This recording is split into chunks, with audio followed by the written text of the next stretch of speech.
కాకరకాయలు ఇలా కట్ చేసి ఉప్పు పసుపు వేసి ఊరేసాను. కాకరకాయ పకోడీ చేద్దామని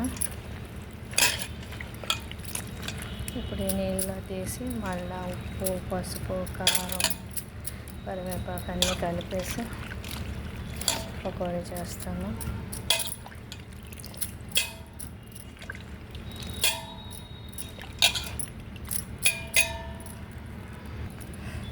ఆ వాటర్ పడేసి ఇక ఇలా క్లాత్లోను వేసాను. ఇంక ఇది కొంచెం డ్రై అయితే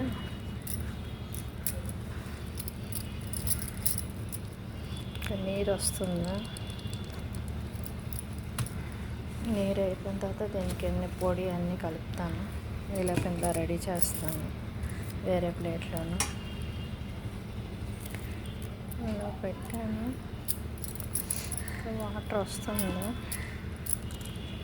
ఈ వాటర్ అంతా అయిపోతేనే బాగుంటుంది ఫ్రై చేయడానికి.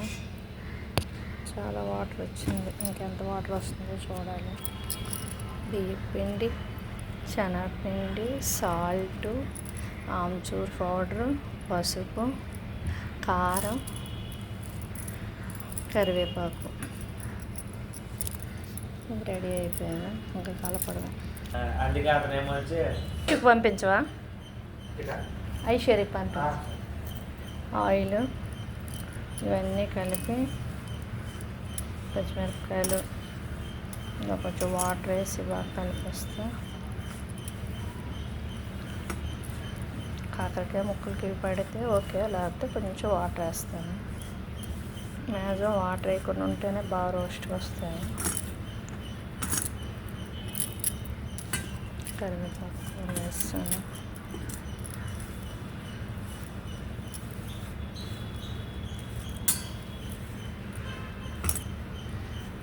ఈ పిండిలోనే అవన్నీ ఇలా అంటే కొంచెం వీటికి బాగా పడుతుంది. ఇవి కూడా కాకరకాయలతో వేగి బాగుంటుంది.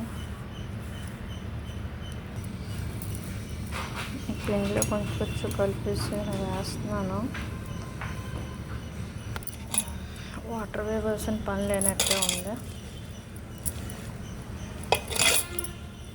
అందులో వాటర్ వేస్తే రోస్ట్గా రాదు, అందుకే భయం. ఇలా కలుపుతుంటే సెట్ అయిపోతుంది. ఇంకా ఆయిల్ పెట్టి ఫ్రై చేసేయడం. పిండి చాలేదు అనిపించింది, మరి కొంచెం పిండి వేసాను.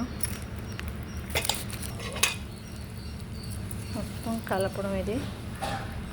ఇంకా ఆయిల్ పెట్టి ఫ్రై చేస్తే స్టాక్ ఉంచుకోవాలంటే ఉంచుకోవచ్చు, లేకపోతే ఇదంతా ఉంచేసి వేడివేడిగా కావాలంటే ఎప్పటికప్పుడు ఫ్రై చేసుకోవచ్చు.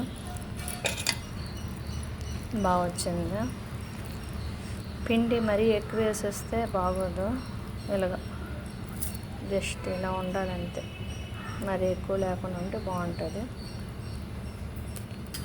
ఇది ఆమ్చూర్ పప్పుకి కుక్కర్లో పప్పు పెట్టినప్పుడు కొంచెం పప్పు, పచ్చిమిరపకాయలు రెండు, కొంచెం బెల్లం వేస్తే బాగుంటుంది.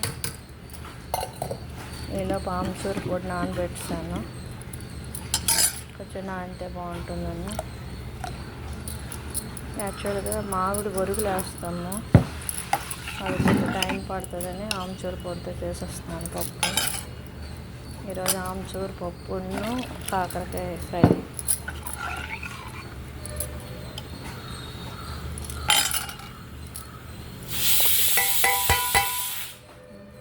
కుక్కర్ విజిల్లు వచ్చేస్తున్నా.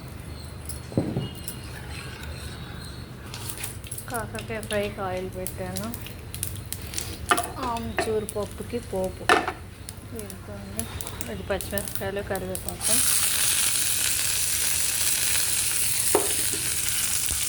ఇచ్చి అంటున్నా, ఇక్కడే ఉన్నాయా? వెల్లుల్లిపాయలు దంచినవి,